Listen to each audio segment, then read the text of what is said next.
أهلا بكل الذين ينضموا للاستماع إلى راديو بلدي أول راديو عربي أمريكي ويعنى بقضايا العرب في المهجر.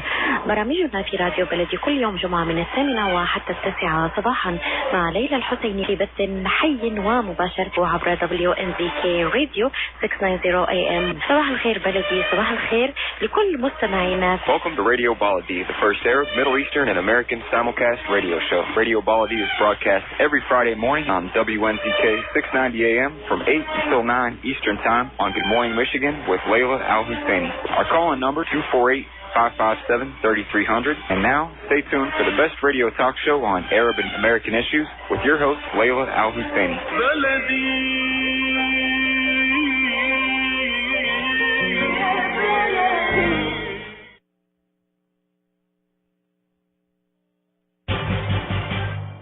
I am Asif Abdel-Jawad. Join me the first Friday of each month at 8 a.m. Eastern Time.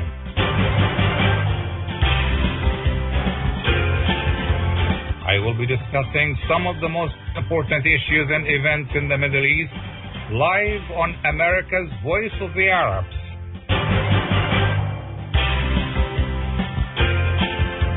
WNZK 690 AM and WDMV 700 AM.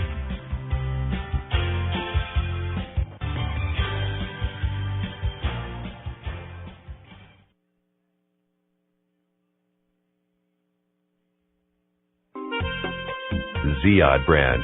Quality products from our family to yours.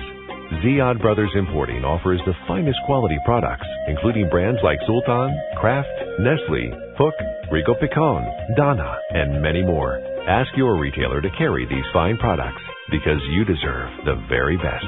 For more information, visit our website at www.ziyad.com. That's www.ziyad.com. Ziyad, quality products from our family to yours.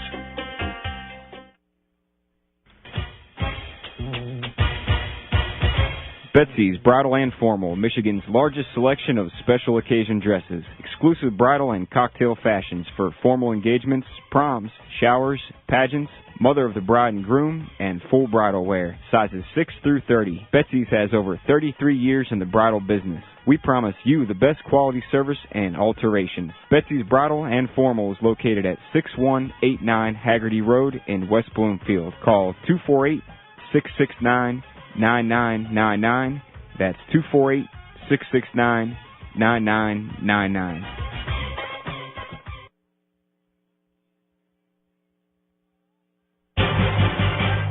I am Asif Abdel-Jawad. Join me the first Friday of each month at 8 a.m. Eastern Time.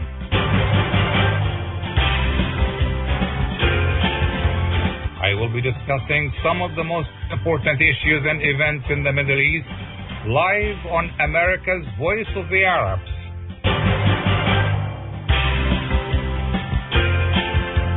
WNZK 690 AM and WDMV 700 AM.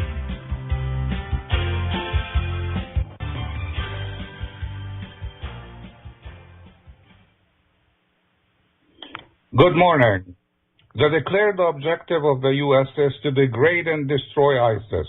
In Iraq, Washington is conducting airstrikes and relying on allies on the ground to push ISIS out of the territory it now controls. Those allies, in turn, rely on the U.S. to provide arms and intelligence to their forces, the Peshmerga, and the Iraqi Central Army. But in Syria, the U.S. has no allies on the ground to rely on. Will the U.S. coordinate with President Assad's troops to help degrade and destroy ISIS? The U.S. cannot destroy ISIS unless it confronts the group on both the Iraqi and Syrian fronts. And if President Obama is not willing to have American boots on the ground, how will ISIS disintegrate? In Iraq, the U.S. found itself in an implicit alliance with Iran fighting ISIS. Will Mr. Obama find himself in an unholy alliance with Mr. Assad of Syria, fighting each other but also fighting a common enemy? These are some of the questions that I have for our guests here today. Khalid Safouri, a long-time political analyst in Washington and an expert on U.S. politics and on the Middle East. Mohammed Ala Ghanem, senior political advisor for the Syrian American Council and fellow at the Syrian Center for Political and Strategic Studies.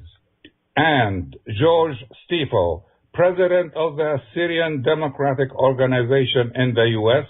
and member of the Syrian National Council.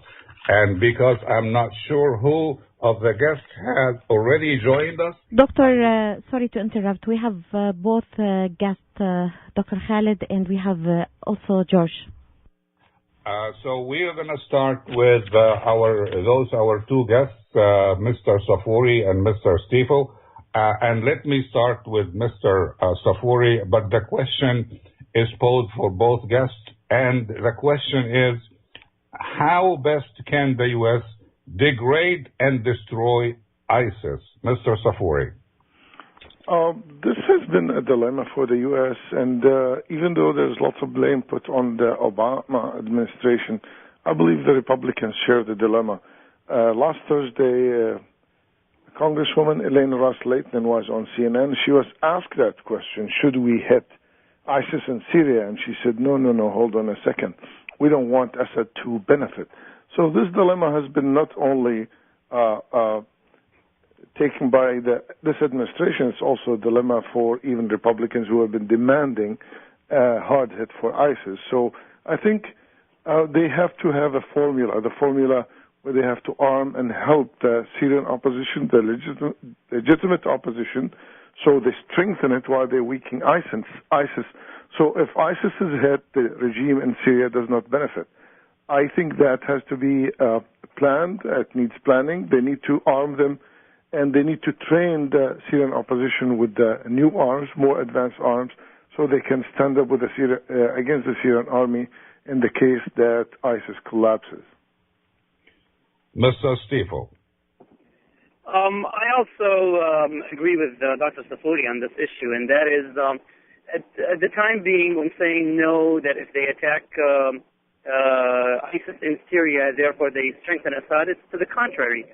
They are weakening Assad because ISIS strongholds have always come at the expense of liberated areas, Assad-liberated areas, under the control of the Free Syrian Army or the Syrian people.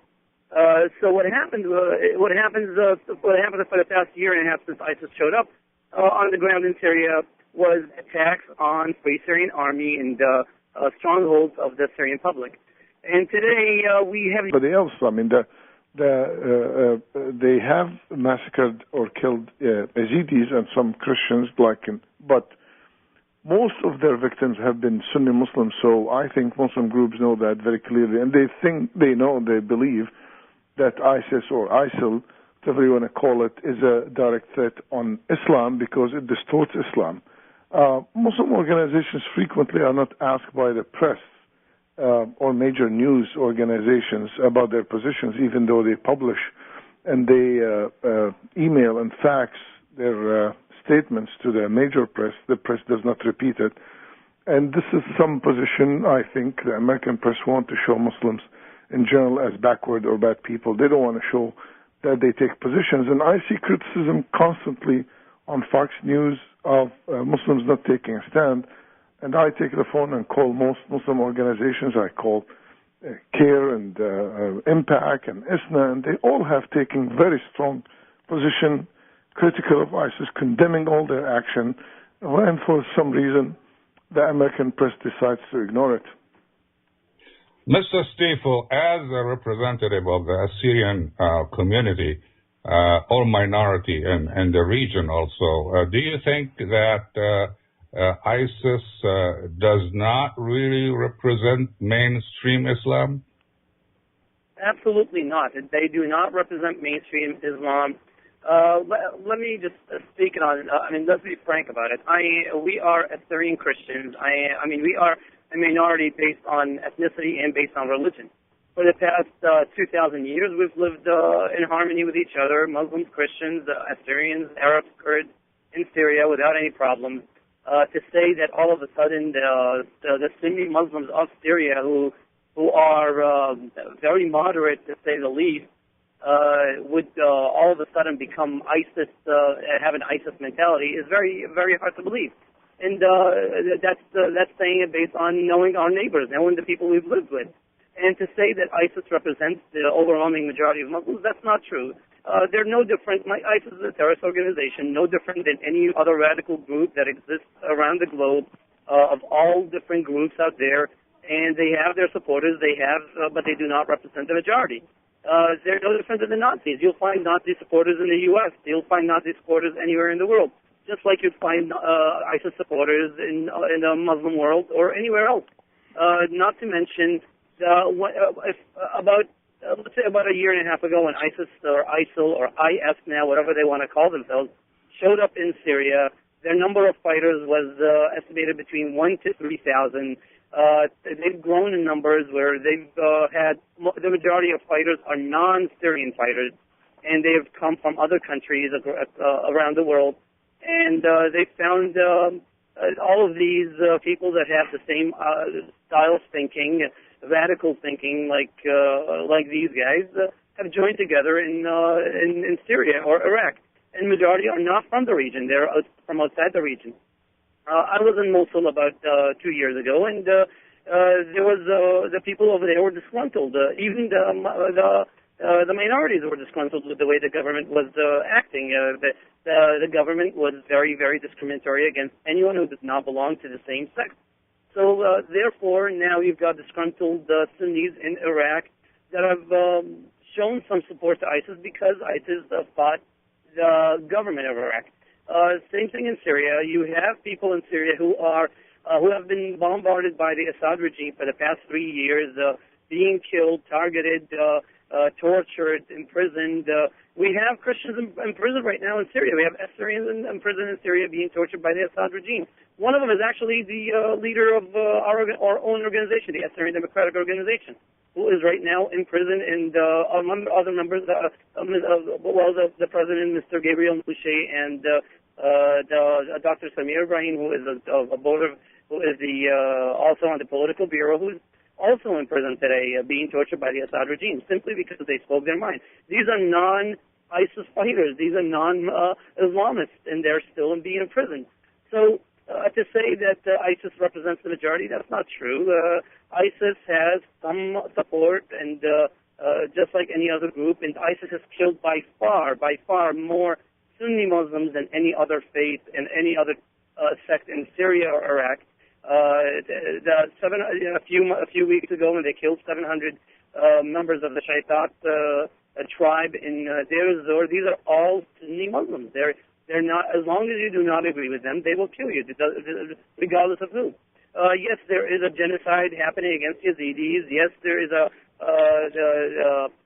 ethnic cleansing of Christians in Iraq and possibly in parts of Syria that are being thrown out of their areas, moved out of their areas simply because of their faith or their ethnicity.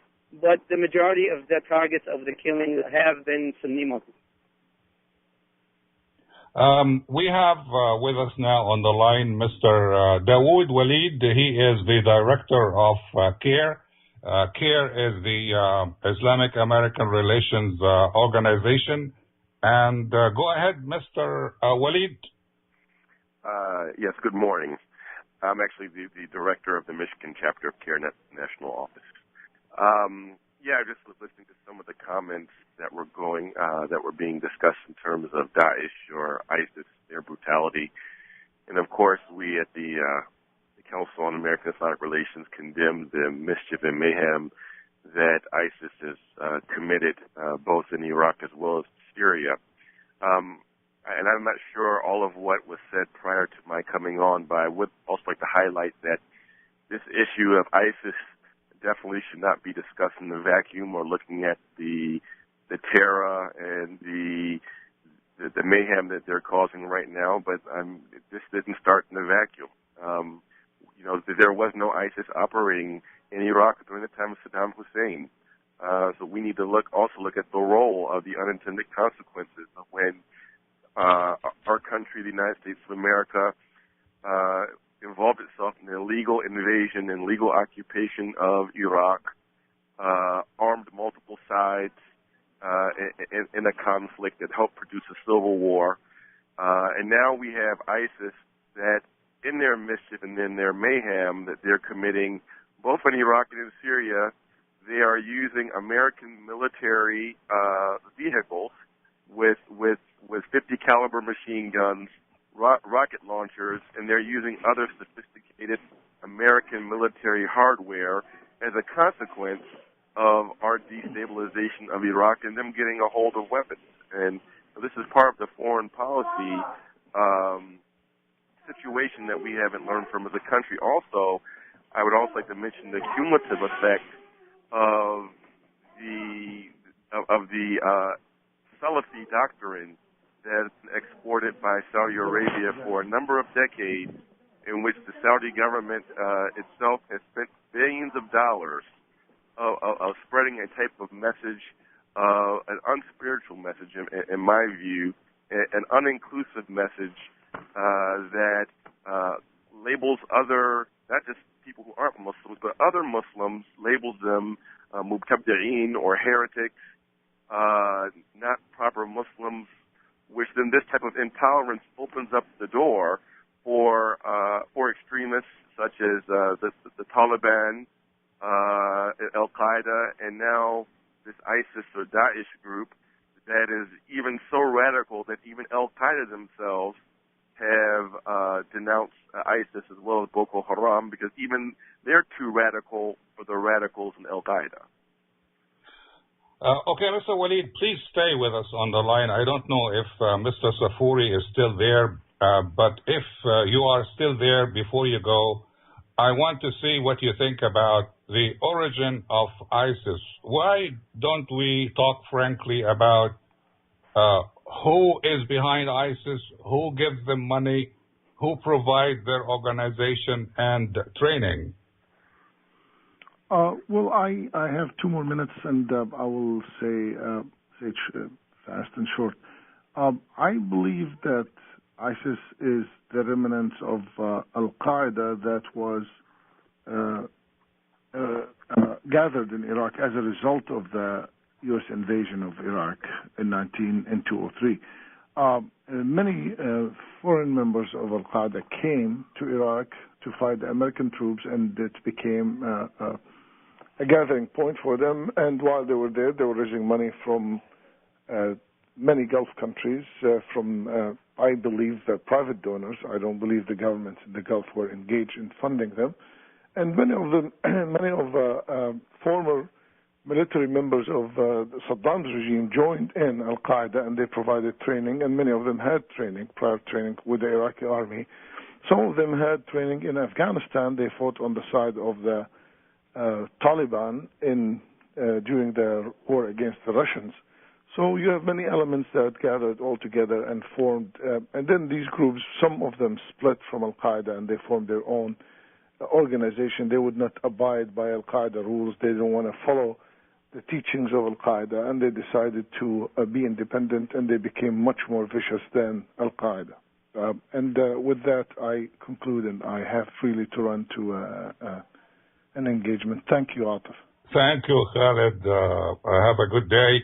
Mr. Walid, will you please stay with us on the line? I want to get back to you with an important question, but after the break. Okay, I have about 10 minutes. If you're facing legal problems, it's time to get the right attorney working for you. Ziad Gossett is experienced in foreclosure defense, eviction, and real estate law, as well as immigration matters, workers' comp, bankruptcy, business law, and all criminal matters. With attorney Ziad Gossett in your corner, you won't have to fight alone. Call 248-680-7300. That's 248-680-7300. Senabriku for all your Metro Detroit real estate needs. 248-755-3494. Whether buying or selling, short sales, foreclosure, or investment for both business and residential, call Senabriku, owner and broker of St. Jude Realty, at 248-755-3494.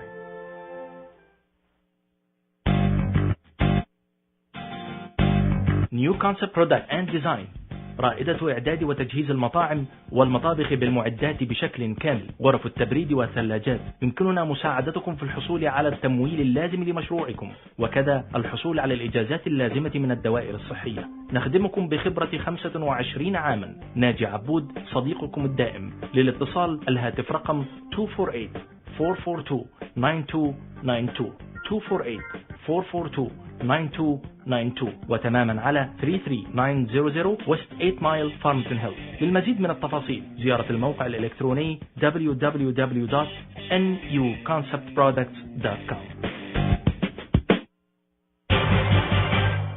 I am Atif Abdel Jawad. Join me the first Friday of each month at 8 a.m. Eastern Time.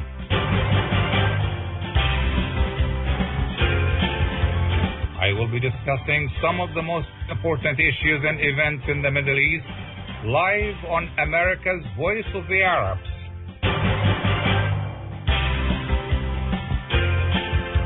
WNVK 690 AM and WVMV 700 AM.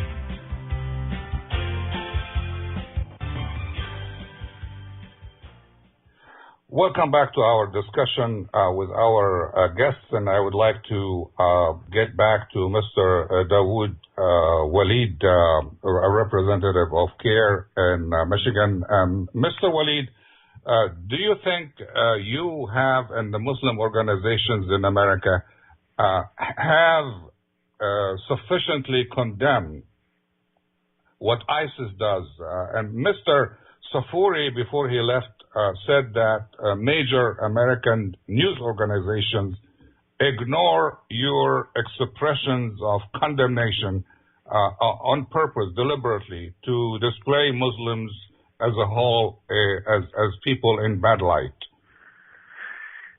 Well, I wouldn't say that our condemnations are ignored, what I'm saying, but what I would say is that there's a disproportionate coverage on the negative images of Muslims and Islam in general, and then our condemnations may get a blurb. Like, for instance, the latest press conference that our national office had at CARE with a number of Muslim organizations in D.C., that got a blurb on local media, and it didn't really get any time on CNN.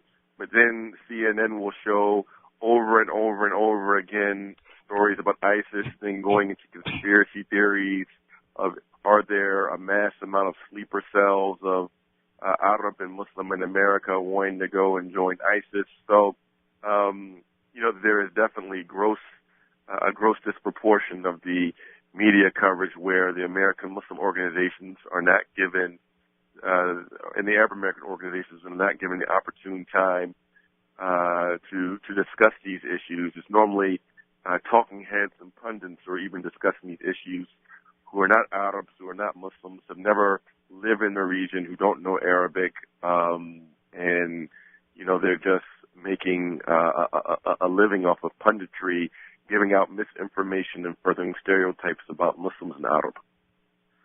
I know that you have to leave us soon, Mr. Walid, but let me ask you now, if the U.S.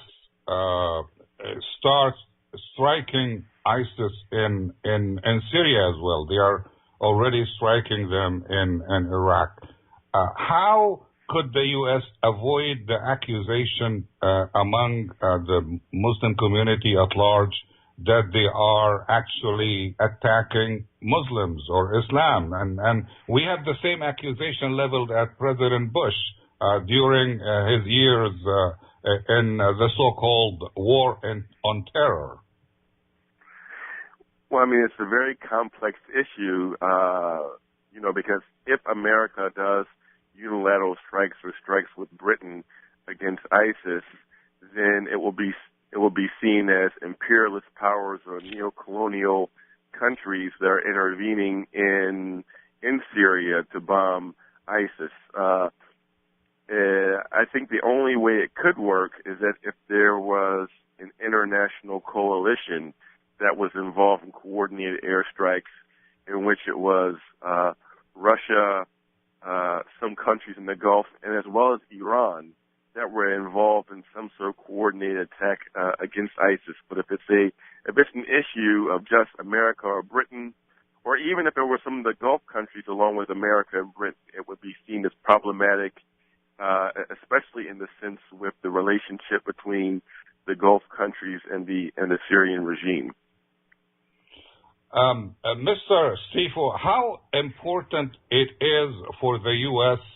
to have a regional alliance to fight ISIS because, as you know, we also have this Sunni-Shia split, and if Iran is included in that alliance, you get some people saying, "Hey, the U.S. is supporting Shiism versus Sunnism." So, what is the best formula here? Again, it's a very complex situation. But again, if America goes in there unilaterally, they'll be seen as an imperial power launching strikes on out of country, which would then fuel more anti-Americanism. If America is involved in airstrikes in the area with, let's say, Saudi Arabia and the Emirates, like what Egypt and the Emirates just did in Libya, then it would be seen as them supporting Sunnis in a way that would be also perhaps targeting the regime or Shia.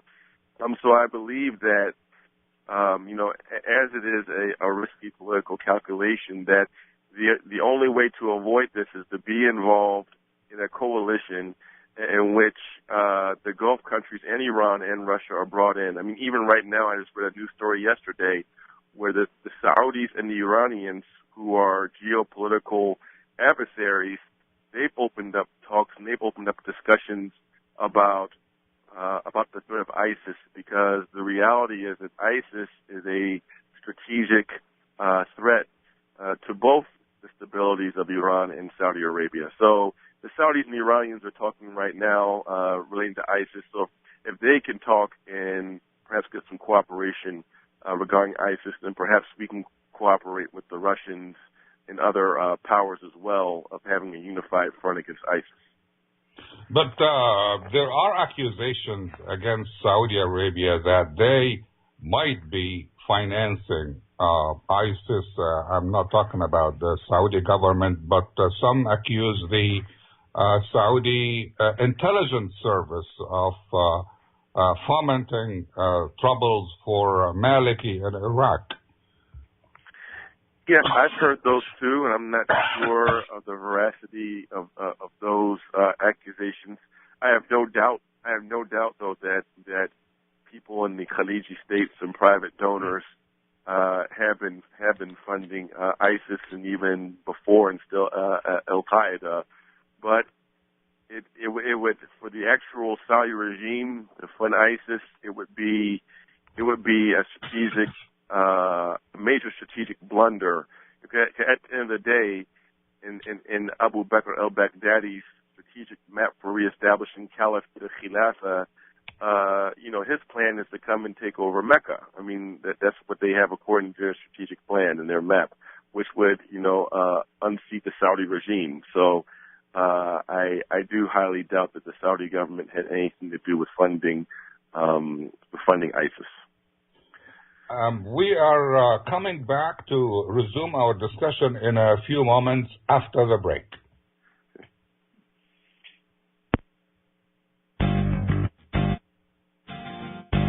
New concept product and design. رائدة إعداد وتجهيز المطاعم والمطابخ بالمعدات بشكل كامل، غرف التبريد والثلاجات. يمكننا مساعدتكم في الحصول على التمويل اللازم لمشروعكم، وكذا الحصول على الإجازات اللازمة من الدوائر الصحية. نخدمكم بخبرة 25 عاما. ناجي عبود صديقكم الدائم. للاتصال بالهاتف رقم 248-442-9292 248-442-9292 وتماما على 33900 West 8 Mile Farmington Hills. للمزيد من التفاصيل زيارة الموقع الإلكتروني www.nuconceptproducts.com. Senabriku for all your Metro Detroit real estate needs. 248-755-3494. Whether buying or selling, short sales, foreclosure, or investment for both business and residential, call Senabriku, owner and broker of St. Jude Realty, at 248-755-3494. If you get into a car accident, how will you pick up the pieces when you can't work, when the bills pile up? Who will help you? Call 866-YOUR-RIGHTS. I called Jemana. She took care of everything. My medical bills, lost wages, and even a large settlement. I am Shumana Kiruz, and I assure you that my team will not stop until you get the most for your rights. If you've been in a car accident, call Jumana. 866-YOUR-RIGHTS.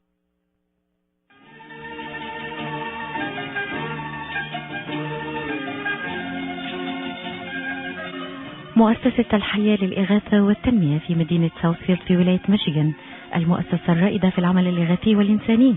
مؤسسة الحياة ومنذ 20 سنة تقدم العون للفقراء والمحتاجين والمتضررين بسبب الكوارث الطبيعية أو الحروب في شتى أنحاء العالم. كما تقوم مؤسسة الحياة بكفالة الأيتام والعوائل الفقيرة وحفر آبار المياه في مناطق الحاجة، وأيضا تقوم مؤسسة الحياة بتزويد المشافي والمستوصفات الصحية بالأدوية والمعدات الطبية وإنشاء مدارس وعيادات طبية في أقطار عديدة من العالم. مؤسسة الحياة مرخصة للعمل في الولايات المتحدة الأمريكية، وجميع التبرعات معفاة من الضرائب. اتصلوا بمؤسسة الحياة للإغاثة والتنمية على رقم الهاتف المجاني 1-800-827-3543 أو زوروا موقعهم الإلكتروني على www.lifeusa.org.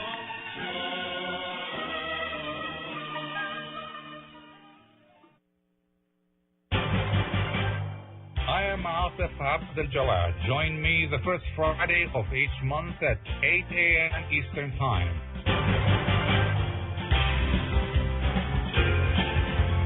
I will be discussing some of the most important issues and events in the Middle East live on America's Voice of the Arabs.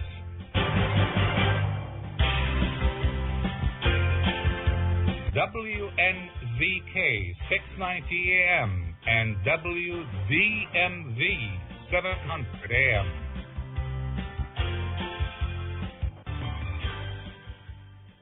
Welcome back to our discussion of ISIS and the situation in Syria and Iraq and how best the U.S. can respond. Before we resume our discussion with our guest, Mr. George Stiefel, I would like to invite our audience to call in with questions or comments. And the number to call is 248-557-3300. That's 248-557-3300. Mr. Stiefel, would you please give us an idea about any hardship the Assyrian minority may be facing in general, but specifically under the current situation? If we're talking about in general, the Assyrian minorities have been suffering under the Assad regime for the past, like the rest of the Syrian communities, have been suffering under the Assad regime's dictatorship for the past 4 to 5 decades. However, if we're talking today, what's happening because of ISIS and because of ISIS showing up, or ISIL, and also, let's not ignore the other Al-Qaeda groups in the area too. However, they mentioned that in the past 2 months, hundreds of thousands of Assyrian Christians have been have fled their homes in Mosul and neighboring areas in Baghdad and Basra and other in Turkey and other areas in Iraq. In addition to, there are now no Christians left in Raqqa, which had a large Christian community. Also in Deir ez-Zor, none left. These are areas where ISIS is controlling. Any area that ISIS controls, all the Assyrians or Christians of the area have fled the area. Simply because they're put under, they're given 2 to 3 options. One of them is convert to Islam. The other option is pay the jizya and live here. And the third option is be killed.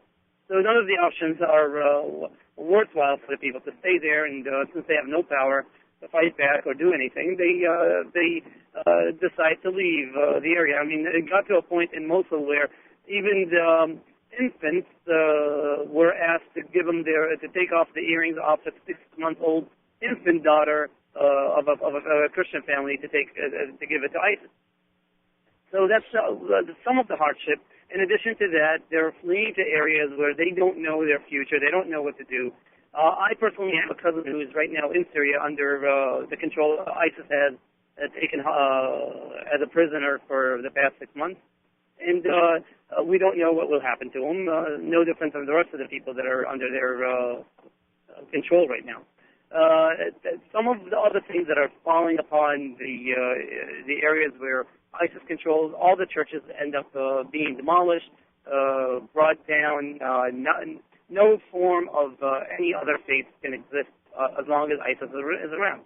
And it doesn't look like the situation with ISIS would get any better until or the situation in the area will get any better until ISIS is removed. And it's not just for Christians; it's for all groups in the area, other minorities as well, the majority as well, not just the minorities. I mean, ISIS is a threat, is a regional threat. It's an international threat actually now to everyone in the area, whether they're Shiites, Sunnis, Christians, Muslims. It doesn't matter. They are a threat to everybody right now. Mr. Sifo, please stay with us. We have a caller. Go ahead. Introduce yourself, sir. Dr. Atif Abdel Jawad, good morning. Good morning. Najib Habba with you, and I salute you, and I salute the Arab Voice of America and Ms. Layla Husseini and your respectable guest. Dr. Atif Abdel Jawad, Al-Qaeda leader lately invite or reach the Muslim in India and Bangladesh to join Al-Qaeda. To me, Dr. Abdel Jawad, it seems this is a weakness, like Al-Qaeda losing their ground. When in verses the ISIS expand their power and their territory, especially in Iraq and Syria. My bigger question is, Dr. Atif Abdel Jawad, and to your guest, what do you think if Al-Qaeda reach to ISIS leader, because they both terrorist organization and their target is one? And what happen if this merge acute and come reality, Al-Qaeda and ISIS join their forces together? And thank you very much. Thank you, Najib. We will respond to your question in a moment, but I think we also have another caller on the line. Please introduce yourself, sir, and go ahead. Yes, how you doing? Good morning. Good morning. I want you, or I want Mr. Saiful, please read Surah At-Tawbah 929, or Surah Al-Ahzab 26 و 27, 26 and 27, and explain it to me how is ISIS is now Muslim. He's doing exact same as 929. So he's not Muslim. How he's not Muslim? Please read it. Everybody will hear it and see what it says. Thank you. Bye-bye. Okay, sir. Explain to our audience who may not be familiar with the Quran or the Muslim tradition what exactly that surah entails. Well, Doctor, if I might interrupt, I'm sorry. We will respond for those verses from the Quran in a special program on Tuesday. So I'm really having a Muslim scholars. We're gonna have long conversation about it. Thank you. Thank you, Layla. Now, let me get back to you, Mr. Stifel, about the first question. The first caller who said, what would happen if Al-Qaeda reaching to India now and ISIS get together and form a unified terrorist front? Well, Al-Qaeda not only reached to India, they recently also reached to the UN. If we notice, after they abducted the UN peacekeeping forces that were on the Israeli-Syrian border in the Golan, they actually reached to the UN to have discussions with the UN to change the view of the world of Al-Qaeda. It does show a weakness of Al-Qaeda, and that's it's very obvious to the world that ISIS, which started with 1,000 to 3,000 fighters, now have approximately 40,000 fighters, versus Al-Qaeda, who is getting smaller and smaller in numbers, and any radicalized group is leaving Al-Qaeda to join other radical groups such as Al-Shabaab or Boko Haram or ISIS. Now, to say what would happen, it doesn't look like something like that could happen in the sense of emerge. What could happen would be fighters from Al-Qaeda joining ISIS. Not to mention that ISIS is saying one thing, that is, to join ISIS, you must adhere to ISIS. Therefore, Zawahiri and other Al-Qaeda leaders would have to become under the caliphate of Abu Bakr al-Baghdadi. This would mean that Al-Qaeda would have to give up its leadership in honor of Baghdadi, basically. And I don't see that happening, but I do see possibly fighters from Al-Qaeda or Al-Qaeda supporters joining ISIS in their fight against everybody else. As to answer the question about how do I see, I'm not going to get into verses of the Quran. I did not mention that they're not Muslim. No, of course they are Muslim, but do they represent the majority of Muslims? Absolutely not. And that is what I said. And that is, ISIS does not represent the majority of Muslims, and that is a fact. It's not something that I am coming up with on my own or anyone else.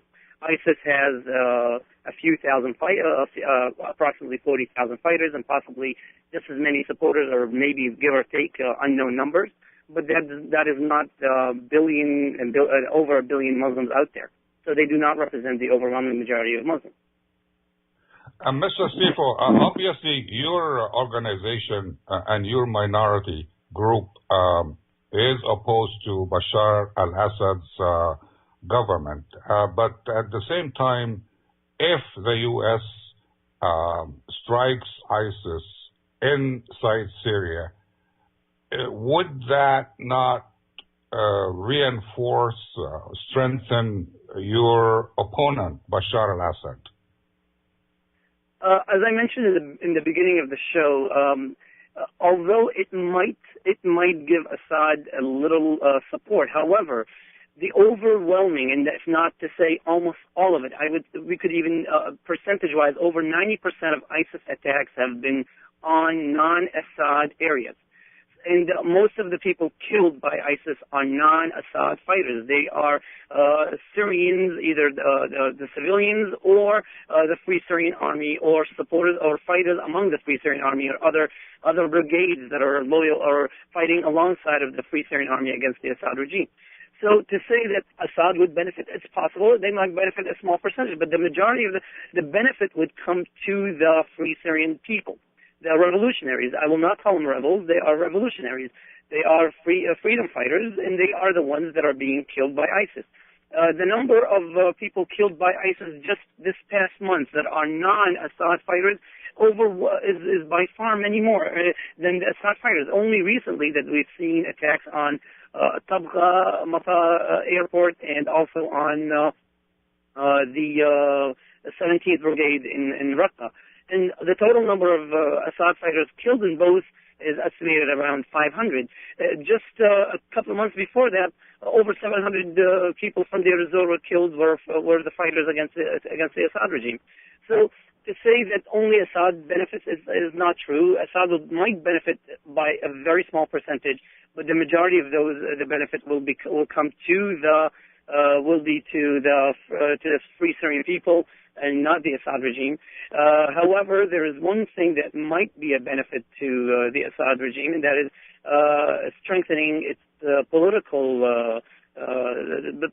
arm internationally. That could be the major benefit. But again, on the ground, the benefit will be to the people, not to the Assad regime.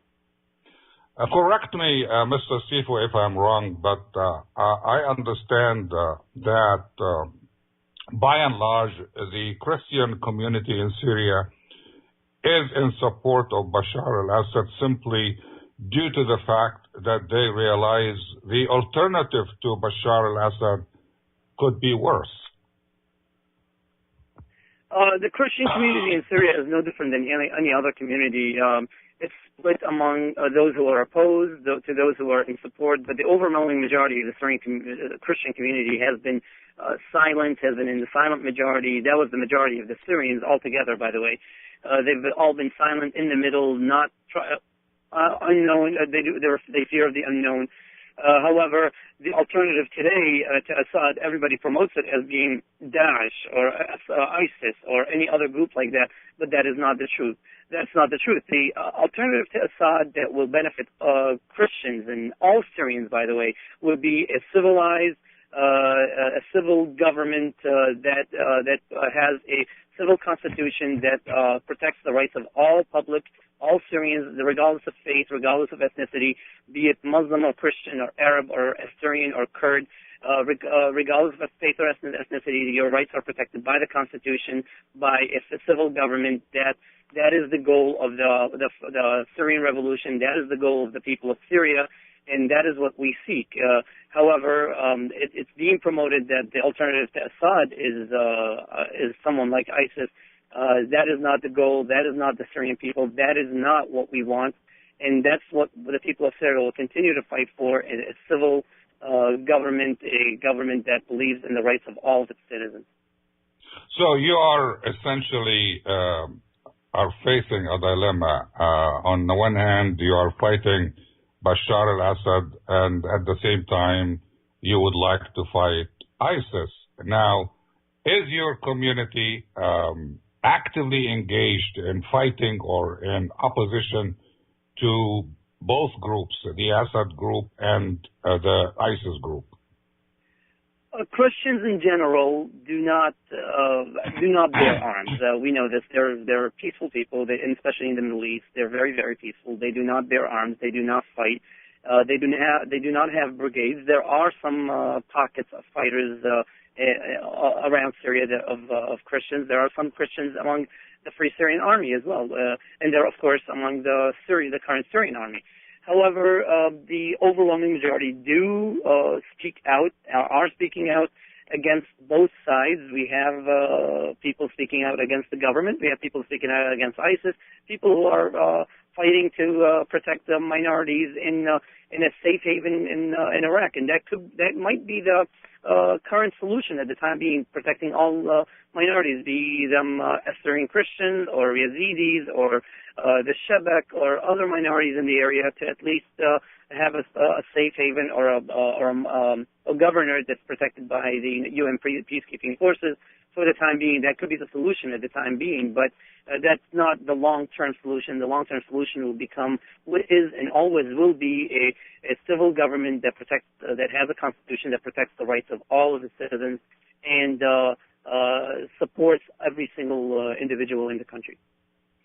Mr. Stifo, it is being said that one goal for ISIS is to drive Christians out of the Middle East, out of the area.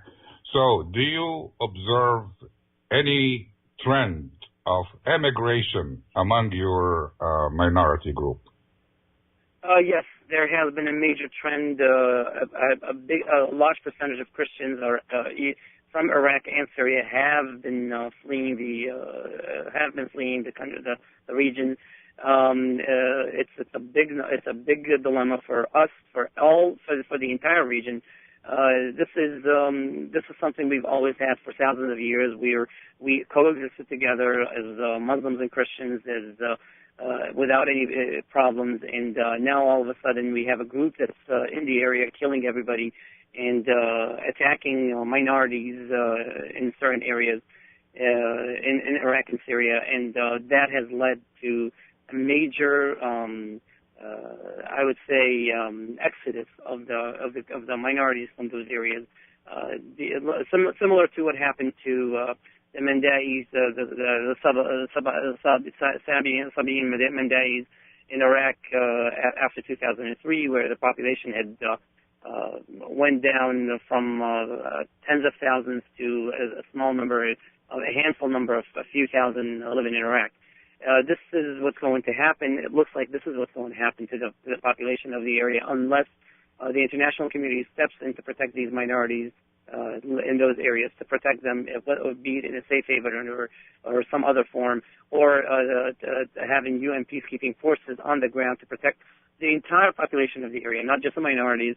UN peacekeeping forces, as they call them, the blue hats, on the ground could be the solution at the time being to protect everybody from all sides that are attacking the civilians. Mr. Sifu, stay with us, please. We'll be back after the break. I have to leave in a minute. I am very sorry, but thank you very much for the interview, and hopefully in the future we can have more debates about these subjects. Thank you. Thank you. If you're facing legal problems, it's time to get the right attorney working for you. Ziad Gossett is experienced in foreclosure defense, eviction, and real estate law, as well as immigration matters, workers' comp, bankruptcy, business law, and all criminal matters. With attorney Ziad Gossett in your corner, you won't have to fight alone. Call 248-680-7300. That's 248-680-7300. Ziad brand. Quality products from our family to yours. Ziad Brothers Importing offers the finest quality products, including brands like Sultan, Kraft, Nestle, Hook, Rico Picon, Donna, and many more. Ask your retailer to carry these fine products because you deserve the very best. For more information, visit our website at www.ziad.com. That's www.ziad.com. Ziad, quality products from our family to yours. I am Atif Abdel-Jawad. Join me the first Friday of each month at 8 a.m. Eastern Time.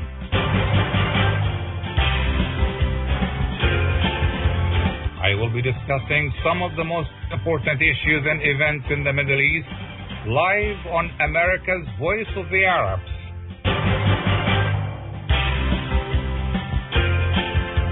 WNVK 690 AM and WDMV 700 AM.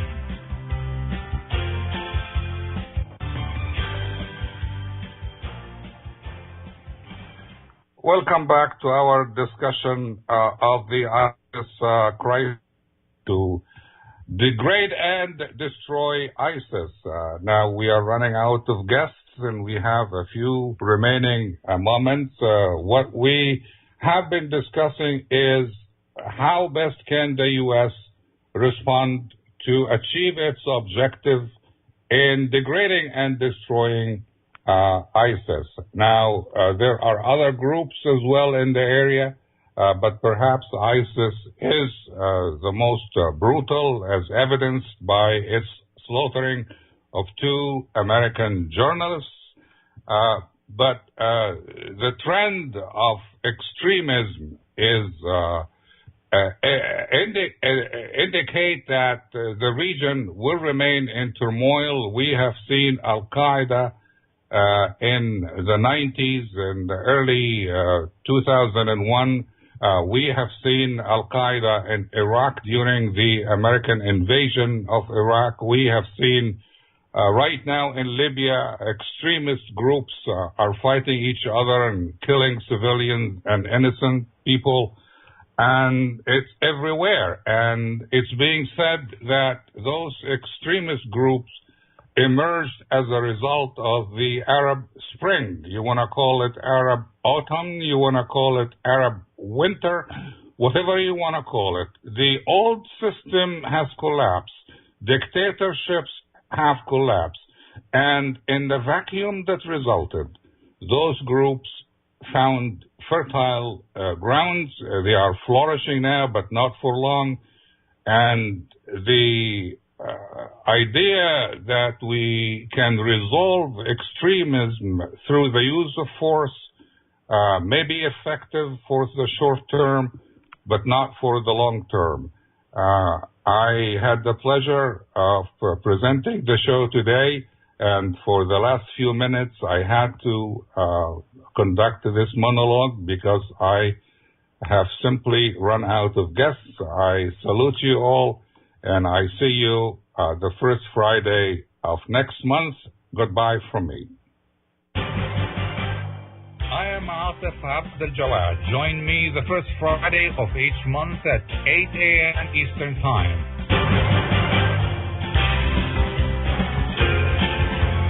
I will be discussing some of the most important issues and events in the Middle East live on America's Voice of the Arabs.